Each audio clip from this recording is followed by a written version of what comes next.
Ave Maria, paix et joie à vous tous, chers fils et filles bien-aimés dans le Seigneur Jésus. Que la paix de Dieu soit en vous. Nous demandons au Seigneur d'accorder la paix et la joie à nos familles. Que la paix descende dans le cœur de chacun de nous. Oui, frères et sœurs, nous allons pendant 7 jours aborder un thème qui certainement va vous aider dans votre vie de tous les jours. Les 7 grandes malédictions de la vie.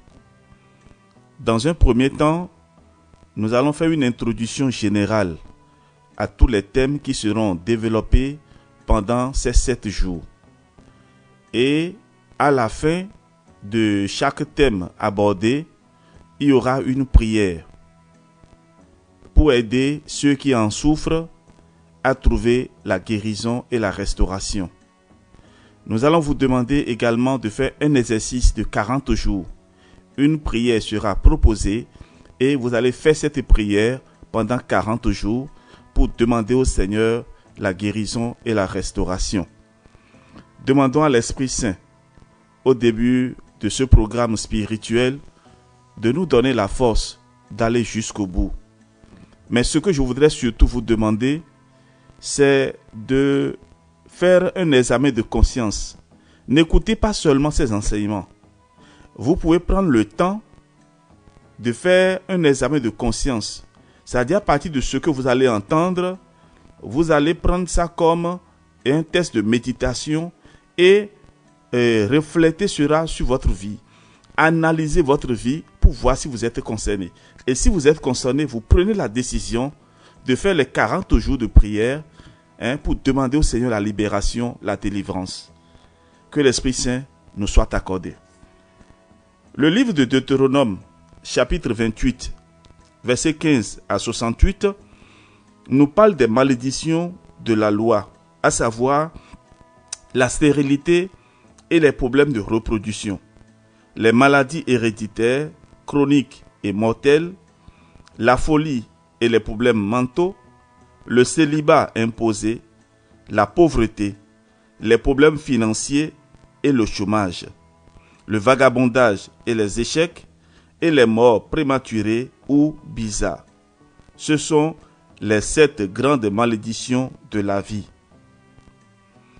Dans la vie, d'une façon ou d'une autre, nous, en tant qu'êtres humains, nous affrontons les 7 défis majeurs ci-dessus. Certains les considèrent comme des malédictions divines, alors que d'autres, moins fatalistes, les apprécieront comme des facteurs passagers pour peu qu'on adopte des comportements positifs pour mieux les contrôler. Par nos efforts continus et par la grâce du Seigneur Jésus-Christ, nous pouvons les résoudre. La malédiction agit souvent comme dans un cycle. On peut définir un cycle comme un intervalle de temps dans lequel des situations ou des phénomènes répétés sont accomplis. Une maladie ou une série de situations ou des opérations qui viennent régulièrement et parfois peuvent être amenées à se répéter. Une personne sous influence des malédictions a toujours l'impression de retourner au point de départ. Elle vit des situations qui se répètent encore et encore. Une malédiction demeure toujours un cycle dans la vie d'un individu, d'une famille ou d'une nation. Si le cercle n'est pas brisé, la malédiction va toujours se répéter encore et encore. Vous devez demander au Seigneur de vous délivrer des liens cycliques.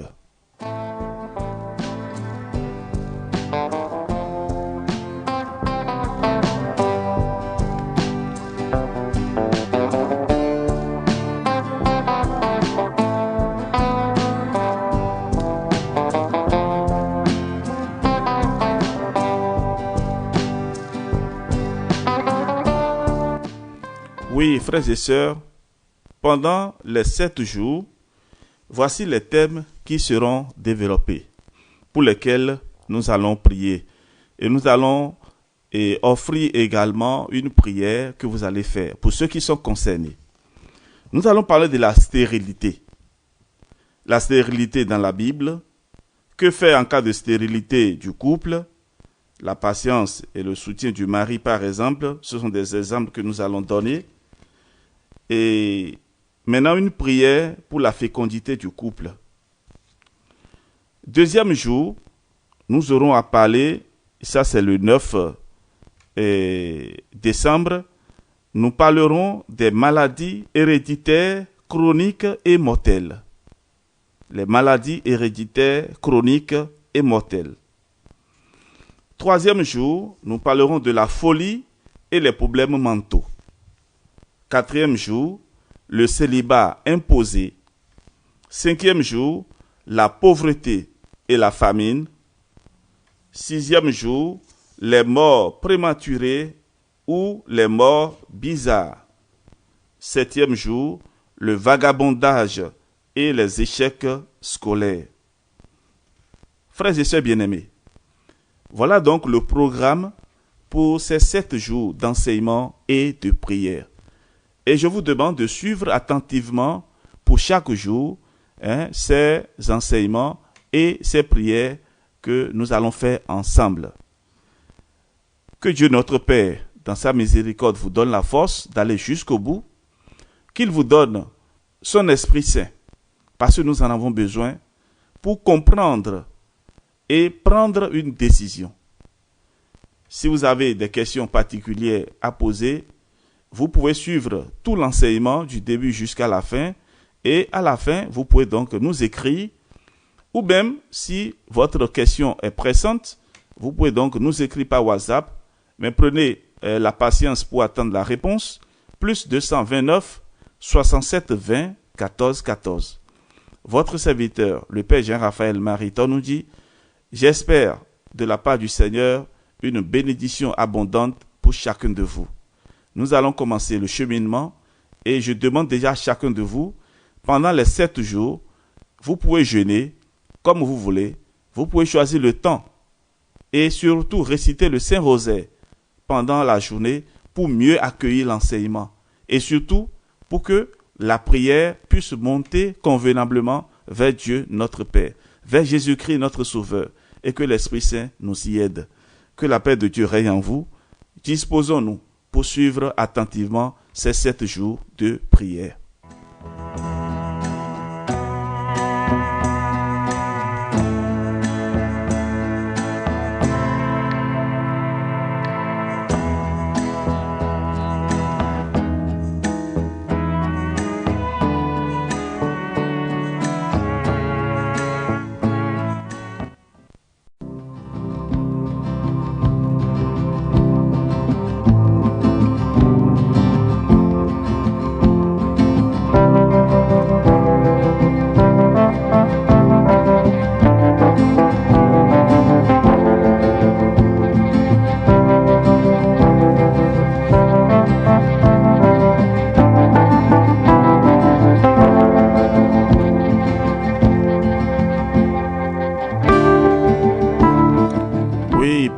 Et joie à vous tous, frères et sœurs. Dans le sang précieux de Jésus, je vous salue et je vous bénis. Je voudrais, au début de ce temps d'enseignement, bénir le Dieu 3 fois saint qui nous a inspirés et qui nous a permis de démarrer ces 7 jours d'enseignement et de prière sur les 7 malédictions. Hier, nous avons parlé de la stérilité. Aujourd'hui, frères et sœurs bien-aimés, nous allons parler des maladies héréditaires, chroniques et mortelles. Avant d'aborder le thème du jour, je voudrais, suite aux différents messages que nous avons reçus, dire à tous ceux et celles qui se sont touchés par l'enseignement d'hier de prendre patience. De faire un effort pour suivre le reste des enseignements jusqu'au bout et d'arriver à une synthèse personnelle et prendre maintenant une décision. Lorsqu'il s'agit de problèmes de la stérilité, il y a plusieurs facteurs, il y a plusieurs causes. Mais ce que vous devez retenir, c'est que par la prière et par la foi et la confiance absolue en Dieu, vous pouvez trouver solution à tous vos soucis. Il ne sert à rien de commencer à courir de gauche à droite. Au contraire, vous allez vous faire du mal et faire du mal à vos progénitures que les fétiches, les charlatans vous donneront. Ça, je vous le redis encore aujourd'hui. Faites beaucoup attention. Je peux dire que nos mamans ont fait des erreurs graves hier. Et peut-être, elles n'étaient pas conscientes. Mais nous, notre génération, nous avons déjà compris beaucoup de choses. Parce qu'aujourd'hui, il y a la lumière partout. Nous avons plusieurs sources d'informations. Et nous recevons aujourd'hui plus d'enseignements qu'hier. Cela veut dire qu'il y a des erreurs dans lesquelles nous ne pouvons plus tomber aujourd'hui. Parlant toujours d'enfants, il y a dans des couples où c'est le mari qui a des problèmes. Mais l'homme, comme il est homme, très souvent, il ne reconnaît pas ses erreurs. Et c'est pourquoi dans les solutions proposées face à la stérilité, nous avons demandé à ce qu'il y ait vraiment un temps de prière et avec le mari. Et donc, nous avons cité que faire en cas de stérilité du couple, la patience et le soutien du mari. Et ça, c'est très important. Alors, il y a dans certains couples, c'est l'homme qui est en difficulté. Je peux m'exprimer ainsi, c'est l'homme qui est en difficulté. La femme ayant fait des analyses où elle avait eu un enfant par le passé avant de retrouver l'homme. Alors, dans cette situation-là, il faut prendre beaucoup de patience. Je voudrais attirer l'attention des femmes sur ceci. Ce n'est pas bien d'aller chercher l'enfant au dehors et venir l'engendrer à la maison, dans le couple, et faire croire à ton mari que c'est son enfant. Ce n'est pas bien. Parce que chaque enfant qui naît a droit à un père et une mère. Et tout ce que l'enfant a provient des deux parents. Et donc, lorsque vous mélangez l'huile rouge avec l'huile d'arachide dans un même bocal, vous allez produire quelque chose que vous ne pouvez pas expérimenter, que vous ne pouvez pas consommer après. Alors, les enfants qui sont nés d'un autre père et qu'on amène dans le couple et on fait croire à l'homme que oui, c'est ton enfant, tôt ou tard, les problèmes vont se révéler. Il y a aussi de l'entente entre les deux. C'est-à-dire que l'homme permet à la femme d'aller tricher au dehors pour amener un enfant parce que l'homme ne veut pas subir la honte. Ces phénomènes aussi ne sont pas de nature à améliorer les choses dans la société. Il faut faire beaucoup attention. Il y a aussi d'autres aspects que je me retiens de ne pas en parler, mais que les femmes fassent aussi beaucoup attention.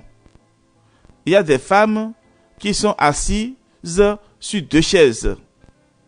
Elles sont assises sur deux chaises, c'est-à-dire qu'il y a des femmes qui gèrent deux hommes. Et à la fin, elles ne savent plus qui est le véritable père, je dirais le géniteur de l'enfant. Et on l'accroche à celui qui a plus de moyens ou bien à celui sous le toit duquel on est.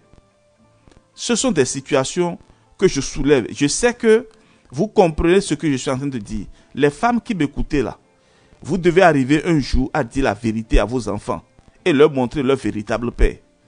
Si ça peut changer quelque chose dans leur vie. Mais, grâce, si vous voyez que ça va encore détruire la vie de l'enfant, prenez le conseil d'un prêtre. Donnez-lui tous les détails et le prêtre peut vous donner les conseils utiles. Mais dans mon ministère en tant que prêtre, j'ai accompagné déjà beaucoup de ces familles et aussi beaucoup d'enfants qui sont dans cette situation. Des jeunes filles qui ont vécu même dans des quartiers et leur père biologique était même dans le même quartier alors que elles ont toujours cru que leur père géniteur est celui avec qui elles ont vécu. Ce n'était même pas leur père biologique. Le père biologique est juste même à côté.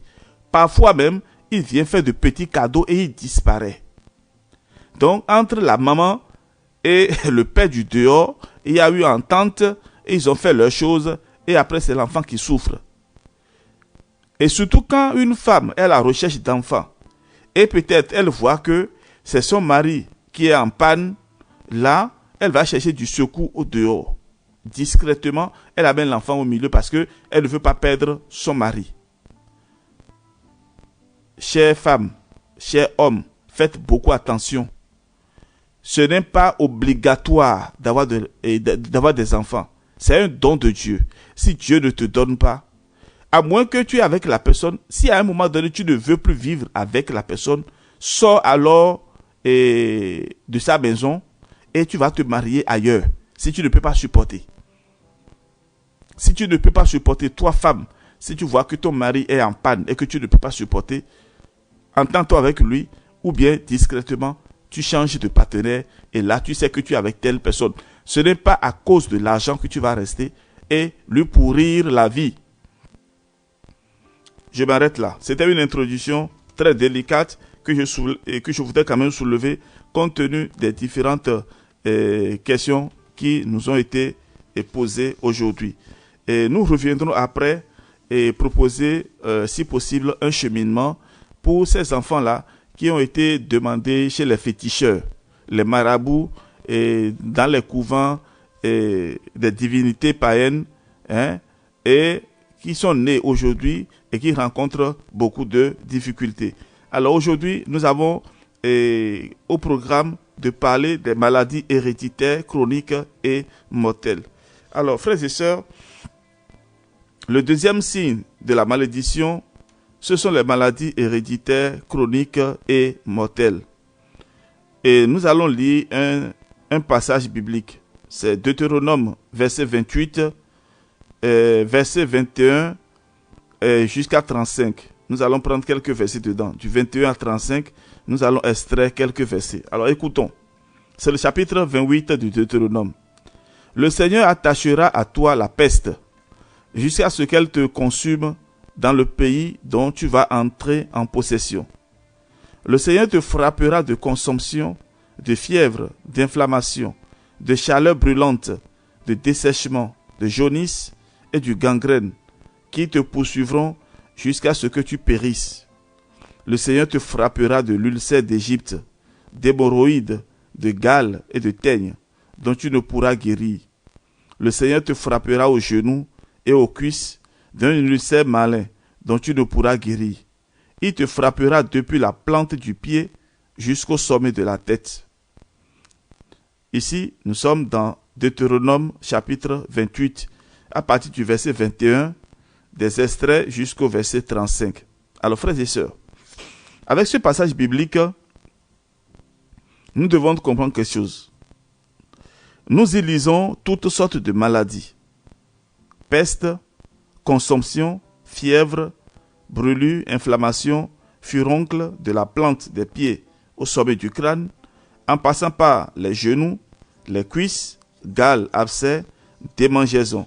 Et quand on parle de démangeaison, il faut entendre toute forme de dermatose ou maladie de la peau. Des blessures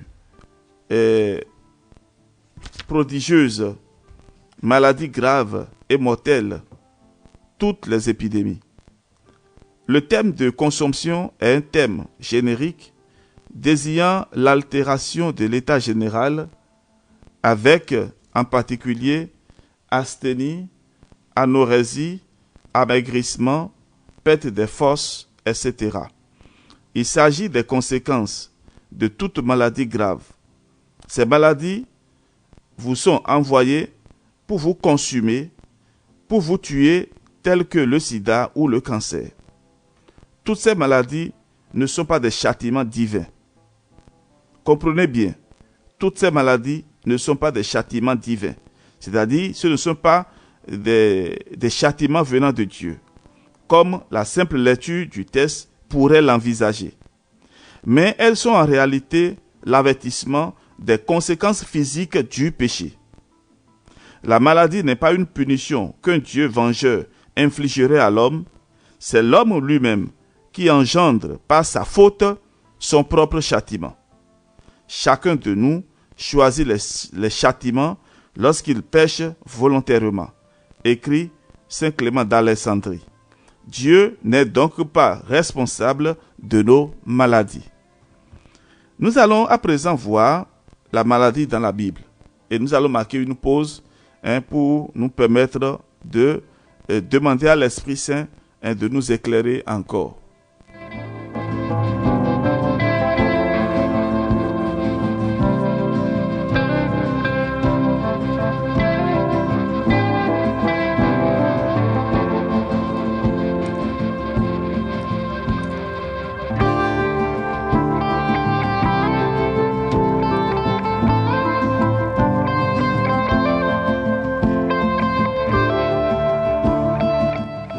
Alors, la maladie dans la Bible. Nous avons d'abord les maladies liées au péché. La maladie, comme tous les autres maux humains, est la conséquence du péché. Genèse 3, 16 à 19. C'est à cause du péché de désobéissance que les maladies assaillent les hommes, écrit saint Irénée. C'est ainsi que dans les psaumes, la demande de guérison s'accompagne toujours de la confession des fautes. Alors vous allez prendre patience, je vais donner quelques références de psaumes. Alors ici, il s'agit de la Bible de Jérusalem.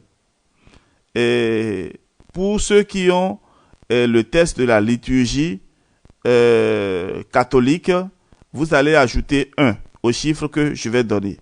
Ou bien, pour lire, vous allez faire -1 pour retrouver ça dans la traduction liturgique de la Bible. Donc, ici, c'est la Bible de Jérusalem.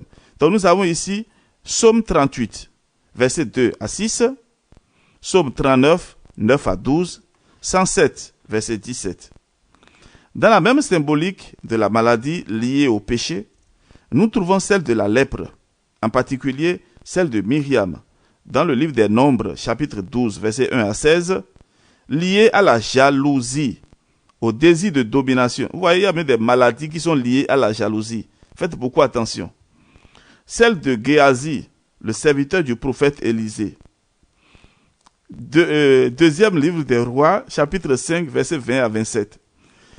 Et maladie liée à la cupidité et à l'avarice, c'est-à-dire tout pour moi, rien pour les autres. Ou encore celle d'Ozias, 2 Chroniques, 26, 16 à 20.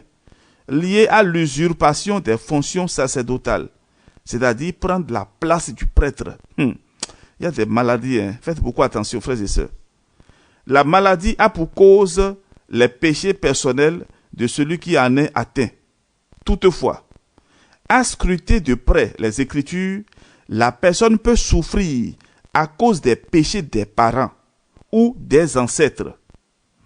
Le prophète Élisée a maudit Géasi en lui disant « Mais la lèpre de Naaman s'attachera à toi et à ta postérité pour toujours. » Et Géasi s'éloigna de lui, blanc de lèpre comme la neige. Nous lisons cela dans le 2e livre des rois, chapitre 5, verset 27. La lèpre avait atteint Géasi et elle s'était répandue sur toute sa descendance. Les malédictions ancestrales. Frères et sœurs, voyons à présent la maladie liée au pouvoir de Satan. Le diable et les démons sont perçus dans la Bible comme source principale des maladies. Ils se manifestent le plus souvent indirectement à travers elles, mais aussi parfois sans médiation, comme dans les cas de possession où ils occupent eux-mêmes en l'homme la place vide de Dieu. C'est-à-dire, il y a un vide au-dedans de toi et Satan occupe cette place vide.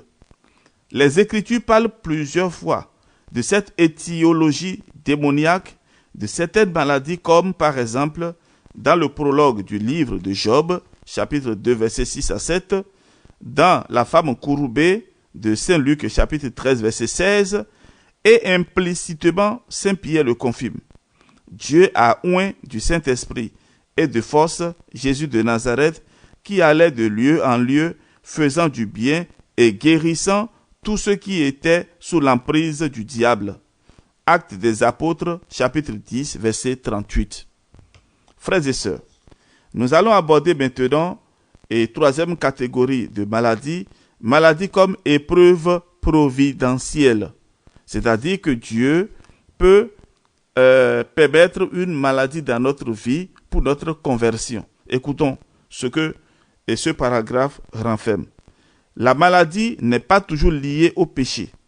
Elle peut frapper des justes, des innocents et des saints, tandis que des grands pécheurs peuvent vivre longuement et sans aucune maladie. L'exemple de Job ou Tobie nous montre qu'elle peut être une épreuve providentielle destinée à éprouver leur foi. Et Tobie, chapitre 12, verset 13. Le juste peut aussi souffrir de maladies pour l'expiation des fautes des pécheurs, comme dans le cas du serviteur de Yahvé. Isaïe 53, verset 48. Nous allons aborder maintenant un grand thème, le deuxième. Que faire en cas de maladie? Nous prenons d'abord une pause.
Et oui, frères et sœurs, que faire en cas de maladie?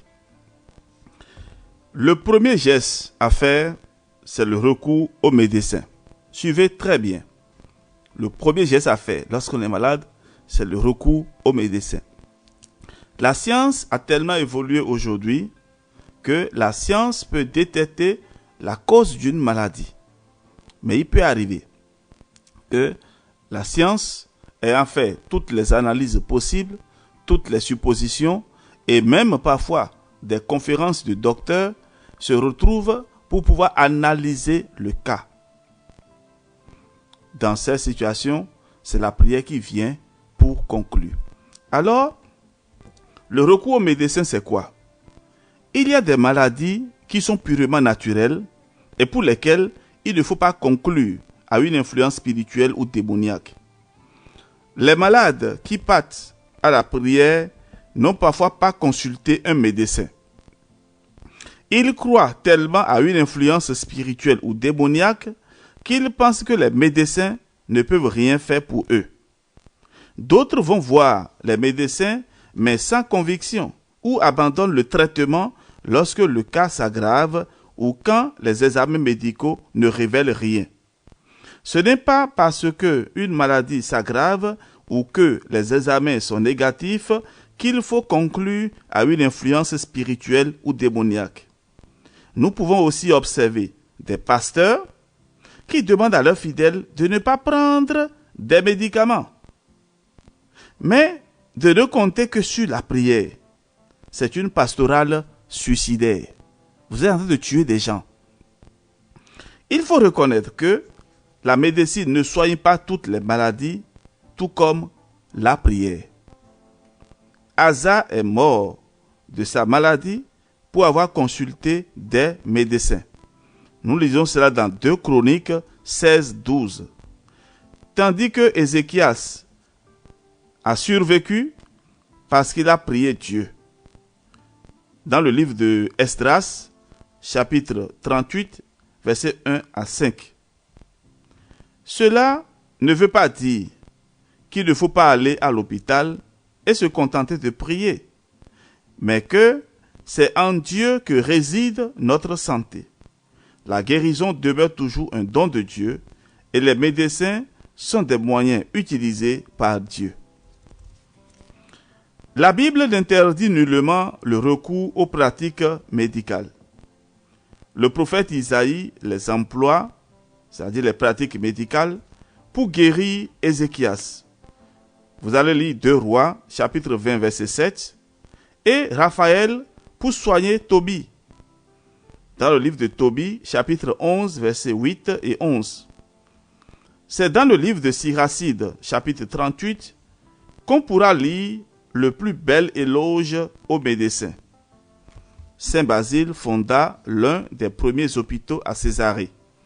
Saint Théodose fonda dans l'enceinte de son monastère un hôpital psychiatrique. Ce que la Bible et les pères de l'Église condamnent, ce sont des pratiques magiques qui contaminaient souvent la médecine elle-même. Vous pouvez lire ceci dans 2 Chroniques 16, verset 12. La médecine est donc légitime, mais relativisée du fait que le Christ demeure l'unique médecin des âmes et des corps, comme le martèlent les pères grecs. Il y a des cas qui sont aigus lorsque la maladie a une origine spirituelle. Certains médecins ont l'humilité de reconnaître les limites de leur apport et dans certains cas, ils conseillent aux malades de recourir à la prière. C'est une pratique à conseiller à tous les médecins. Mais il faut aussi encourager les malades d'aller à l'hôpital. Si la grâce divine n'enlève rien à la nature, il faut cependant reconnaître que la grâce vient se greffer sur la nature. Nous avons l'exemple du père Marc Nout, et dans son livre Le pouvoir de guérir, aux éditions du CEF Paris 1980, il nous rappelle que la grâce agit sur la nature. Elle n'agit pas en dehors d'elle, mais à travers elle. Pour guérir, Dieu se sert de la prière, mais aussi des médicaments. Et donc, devant une personne qui est malade, le premier geste, c'est d'amener d'abord à l'hôpital. Les médecins vont faire pour eux. Lorsque vous constatez que la maladie, la personne ne guérit pas, et il faut alors ajouter la prière. C'est-à-dire que la prière doit accompagner ce que le médecin fait, pour toute maladie d'ailleurs. Et donc, frères et sœurs, la puissance de la prière pour les malades peut renforcer et aider le traitement médical et opérer à travers lui, et non souvent à côté de lui. Les malades ne doivent donc pas refuser leur traitement, comme le médecin ne doit pas mépriser le pouvoir de la prière. Le père Nutt poursuit qu'un élément important vient signaler souvent le caractère divin de la guérison. C'est le caractère de rapidité. Il peut arriver, par exemple, qu'un séjour de 2 semaines à l'hôpital est recommandé aux malades. Mais après la prière, la personne ne fait que 3 jours. Frères et sœurs, que la guérison soit donc d'origine divine ou médicale, là ne doit pas être le problème. Ceux qui exercent le ministère des malades doivent se réjouir de ce que les malades guérissent. Ils ne doivent pas tant chercher le comment, mais le pourquoi de la guérison. Chers amis, en face de la maladie, nous devons faire pénitence et s'associer aux souffrances du Christ. La question qu'on avait posée en deuxième partie, c'est que faire en cas de maladie? Donc le premier point, c'est le recours au médecin. Deuxième point maintenant, faire pénitence et s'associer aux souffrances du Christ. Les pères de l'Église ont toujours pensé qu'il faut faire un bon usage de la maladie, c'est-à-dire en faire un moyen de progrès spirituel. En effet, le Christ veut sanctifier nos souffrances et en faire un instrument de rédemption. Au lieu d'être l'effet du péché, la maladie devient le moment qui permet à l'homme de s'associer aux souffrances du Christ. La maladie, en effet, peut aider l'homme à se sanctifier, tandis que la santé peut l'éloigner de Dieu. C'est ainsi que saint Basile de Césarée écrivait « La santé, en tant qu'elle ne rend pas bon ceux chez qui elle se trouve, ne fait pas partie des choses bonnes par nature. » Et saint Grégoire de Nazianze rajoute « N'admirons pas toute espèce de santé et n'abominons pas toute maladie. » La santé devient, frères et sœurs, un mal lorsqu'elle conduit les hommes à pécher. Cela ne veut pas dire que la maladie est bonne. Elle demeure toujours un mal. Elle est la conséquence du péché. Mais la maladie, lorsqu'elle est vécue en communion aux souffrances du Christ et dans un esprit pénitentiel, devient un bien plus supérieur que la santé. Saint Maxime le Confesseur conseillait de discerner ce qui est bien dans la maladie qui affecte une personne afin de pouvoir garder tout le bien possible.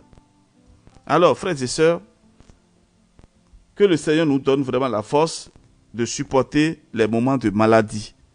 Parfois, cela peut aussi éloigner de Dieu. On se sent isolé, on se sent abandonné.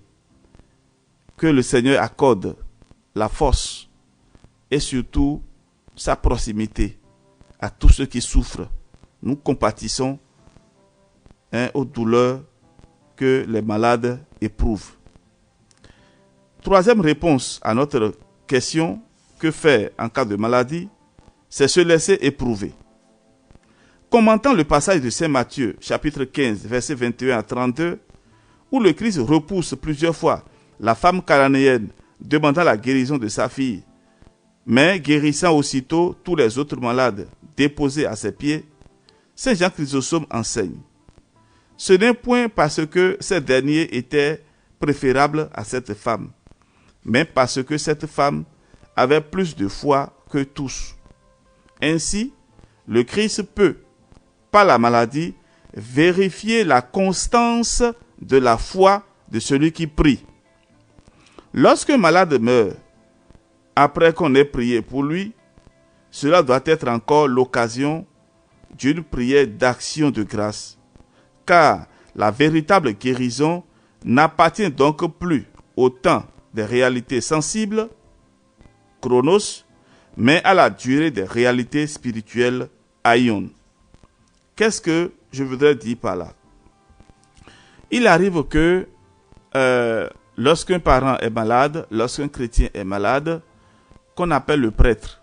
Le prêtre vient, il prie pour lui et il fait l'onction des malades. Donc il impose les mains, il donne la communion, il prie sur le malade et il s'en va. Quelque temps après, la personne meurt. Qu'est-ce que vous concluez souvent? Que l'onction a tué la personne? Vous devez plutôt rendre grâce à Dieu. Parce que celui qui reçoit l'onction des malades, celui qui reçoit le viatique, le malade sur qui on prie, le malade à qui le prêtre impose les mains et après il meurt, celui-là, il entre directement en communion avec Dieu. Ça veut dire que la prière ou l'onction, le sacrement a aidé cette personne malade à partir à la face, contempler la face de Dieu. C'est pourquoi certains, vous allez constater qu'ils ont peur d'appeler le prêtre lorsque un parent est malade. C'est dangereux. C'est dangereux. Lorsque vous avez quelqu'un qui est malade, la première des choses à faire, c'est de prier pour la personne.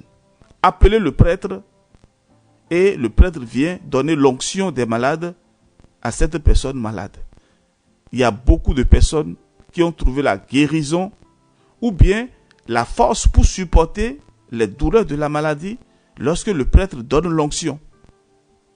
En tant que prêtre, par mon ministère auprès des malades, je peux vous dire que j'ai vu beaucoup de personnes guérir après l'onction. Et donc, ce n'est pas toujours dit que lorsque quelqu'un est malade et que le prêtre vient et que la personne meurt après. Si la personne meurt, c'est une action de grâce. Ça veut dire que cette personne-là a été sauvée. Cette personne a été sauvée. C'est pourquoi, frères et sœurs, vous qui êtes à côté des personnes malades, le premier bien que vous pouvez faire à cette personne, la première charité que vous pouvez faire à cette personne, c'est d'appeler le prêtre pour qu'il prie sur le malade, qu'il lui donne l'onction, s'il est déjà chrétien. Alors, je m'arrête là et je voudrais bénir le Seigneur avec vous pour tout ce que nous avons partagé aujourd'hui concernant les maladies héréditaires ou inexplicables, les maladies graves. Et à la fin de cet enseignement, il y aura une prière que vous pouvez faire, prière en temps de maladie. C'est une prière composée par le Père Tardif que ceux qui sont dans le renouveau charismatique ou bien ceux qui suivent le mouvement charismatique connaissent. Le Père Tardif est mort il y a quelques années. C'est un prêtre charismatique.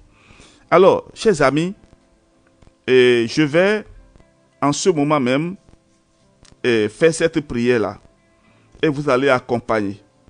Les parties où je vais m'arrêter, vous allez essayer de penser à une personne qui est malade et pour qui on est en train de demander la guérison. Ou, vous qui m'écoutez en ce moment, s'il y a une personne qui est malade, mettez la main sur la partie malade de votre corps et dans la foi et dans la miséricorde de Dieu, vous allez trouver la guérison après cette prière. Cette prière, je laisserai cette prière, le test de la prière, après cet enseignement. C'est à faire pendant 40 jours, si possible, après la communion eucharistique. C'est-à-dire ceux qui ont la possibilité d'aller à la messe et de recevoir la communion, ils vont faire cette prière-là. Je sais qu'il y a des malades qui ne peuvent pas se déplacer. Mais vous pouvez faire la communion spirituelle. C'est-à-dire, mon Jésus, je crois que tu es réellement présent dans le très saint sacrement de l'autel. Je t'aime et je te désire. Viens dans mon cœur. Remplis-le de ton amour et ne permets pas que je me sépare de toi. Donc, voilà une proposition pour la prière et pour la communion spirituelle. C'est-à-dire, désirer recevoir Jésus maintenant. Puisque je ne peux pas me déplacer et aller à l'église, là où je suis en tant que malade, je fais la prière et je dis à Jésus, Seigneur Jésus, je désire te recevoir en ce moment dans mon cœur. Mais puisque je suis malade, puisque je ne peux pas me déplacer, je te supplie humblement, viens au moins spirituellement dans mon cœur. Donc quand tu finis de faire cette prière-là, toute personne peut faire cette prière-là. Avec foi, le Seigneur vient dans ton cœur. Avec foi, le Seigneur vient dans ton cœur. Et tu finis ça maintenant, tu prends un moment de présence du Seigneur. Tu peux fermer les yeux et accueillir le Seigneur en toi. Le Seigneur est en train de descendre maintenant dans ta vie. Ceux qui sont en train de m'écouter, commencez à faire l'exercice maintenant. Commencez à faire cet exercice. Respirez maintenant la présence de Dieu. Respirez que Dieu est présent maintenant en toi. Puisque tu l'as sollicité. Puisque tu as demandé à Jésus de venir en toi en ce moment. Que Jésus te comble maintenant. Que l'Esprit Saint descende maintenant sur toutes les personnes qui sont à l'écoute en ce moment et qui ont demandé au Seigneur de venir dans leur vie. Ô Esprit Saint, Esprit Paraclet, descends maintenant sur ton peuple. Descends dans le cœur des malades. Descends dans le cœur de ceux qui sont assoiffés. De tous ceux qui traversent des moments difficiles en ce moment. Les familles abandonnées qui souffrent. Les personnes malades qui souffrent d'une maladie inexplicable. Ô Saint-Esprit de Dieu, descends maintenant. Descends maintenant sur chacun d'eux. Descends maintenant. Oui, frères et sœurs. Alors, dans la mouvance de l'Esprit Saint, nous allons faire maintenant cette prière. Donc, vous allez accompagner cette prière doucement, doucement avec moi. C'est une prière que le malade même doit faire. Mais je fais maintenant cette prière au nom de tous les malades, parce que chacun de nous, nous sommes malades d'une maladie. Nous souffrons d'une maladie. Nous sommes tous des malades debout. Alors nous allons donc faire cette prière ensemble. Vous allez répéter doucement, doucement au fond de votre cœur avec moi.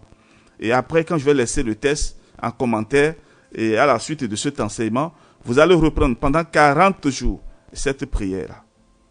Au nom du Père et du Fils et du Saint-Esprit. Amen.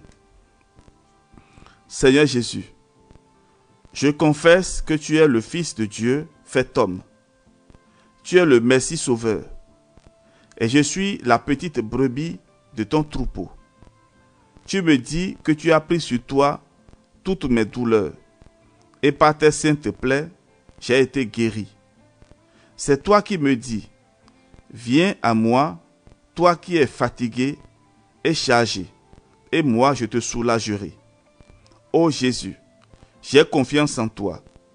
Ne regarde pas mes péchés, mais la foi de ton Église, et pose tes mains bénies sur moi, tes mains blessées par les clous du calvaire, et par la puissance de tes plaies glorieuses, par ta sainte croix, par ton sang précieux versé pour moi, par la puissance de ta passion et de ta résurrection, par l'intercession de ta mère, la Vierge Marie, commence à me guérir à l'endroit de ma maladie. Je t'en supplie, guéris mon corps souffrant, toi qui es la résurrection et la vie. Guéris mon cœur, toi qui es venu panser mes blessures. Guéris les blessures de ma mémoire pour qu'aucun des événements de la vie passée ne puisse maintenir en moi la tristesse et l'angoisse. Guéris toutes ces blessures qui sont à la source de mes complexes et de mes problèmes. Guéris mon âme à cause du péché en me donnant un profond repenti de mes péchés et en m'en donnant ton pardon. Tout cela, je te le demande, ô Jésus, parce que tu es Jésus, et toi tu as dit, demandez et vous recevrez. Je voudrais m'approprier de ta promesse. Ô Jésus, dans ton plan amoureux, tu as quelque chose de spécial pour moi. Je te demande de me donner ta force pour que je ne me décourage pas, mais que je sache offrir mes souffrances pour les unir à ta souffrance sur la croix, pour leur donner une valeur de rédemption, car tu veux en faire un instrument de transformation. Mais tu es venu me donner la vie, et la vie en abondance. Je t'en supplie, ô Jésus, fais que je recouvre la santé, que ma foi grandisse, et que je m'ouvre aux merveilles de ton amour, pour que moi aussi, je sois témoin de ton pouvoir et de ta compassion. Seigneur Jésus, je suis tellement sûr de ta présence vivante, de ta bonté et de ta grande puissance, qu'avant même de connaître le résultat de ma demande, je te dis merci Jésus. Merci pour tout ce que tu fais pour moi. Merci parce que tu es en train de me guérir à présent, que tu es en train de me visiter par ta miséricorde. Gloire et louange à toi, Seigneur. Ô Seigneur, à la fin de cette prière, je lève les mains vers toi et au pied de ta sainte croix, je recueille l'eau et le sang qui ont coulé de ton côté ouvert. Je répands maintenant sur tes enfants malades. Je répands sur les organes qui ont été touchés par le malin. Je demande maintenant au pied de ta sainte croix pardon et miséricorde pour tous tes enfants qui souffrent à cause de leurs péchés, qui souffrent aussi parce que tu veux les amener à une vie meilleure. Seigneur Jésus, regarde avec amour ceux que tu as créés par amour et tu as trouvé que tout cela était très bon.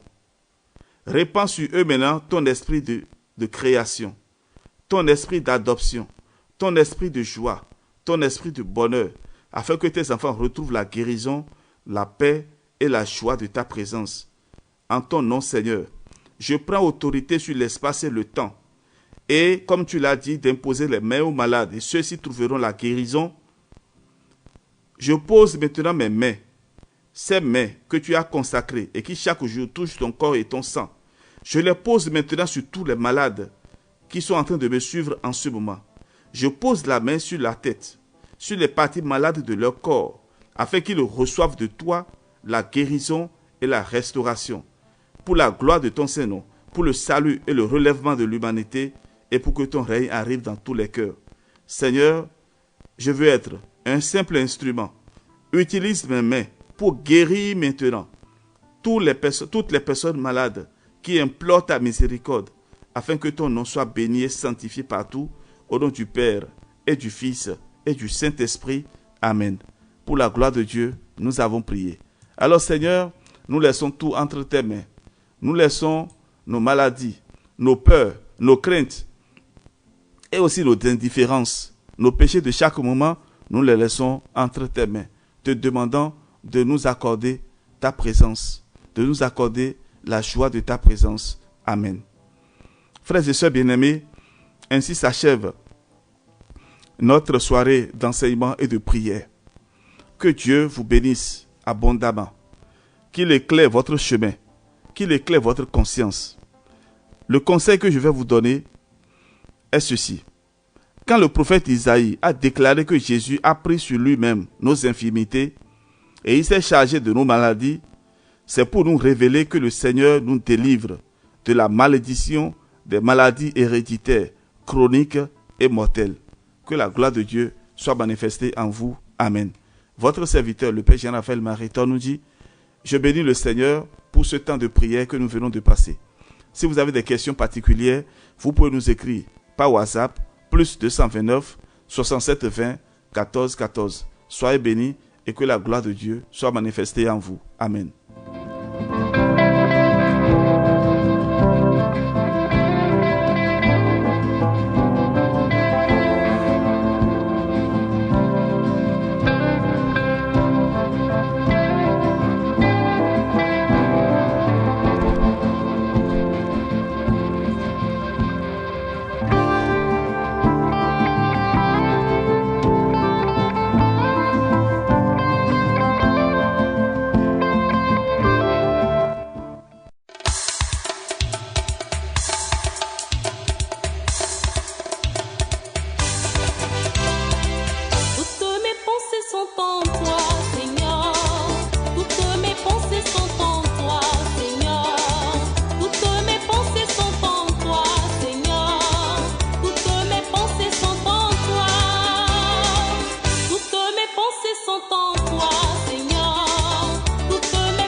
tu es changé, ma soeur. Regarde à Jésus. Il ne t'a pas oublié. Il t'aime encore. Oui, il ne t'a pas oublié. Il t'aime encore. Jésus ne t'a pas oublié. Il t'aime encore. Il ne t'a pas oublié.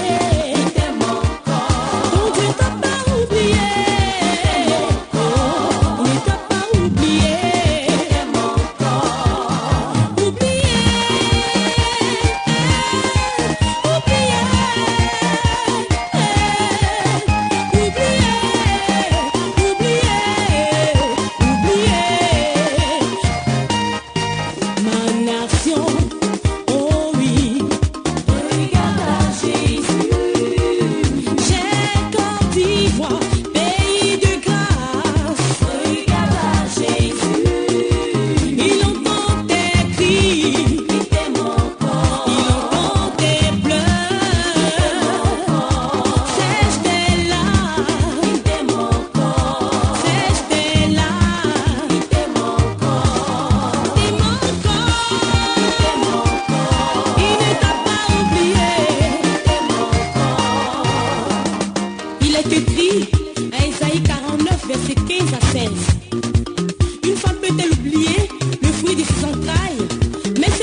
et envoie du haut du ciel un rayon de ta lumière. Viens en nous, Père des pauvres. Viens, dispensateur des dons de Dieu.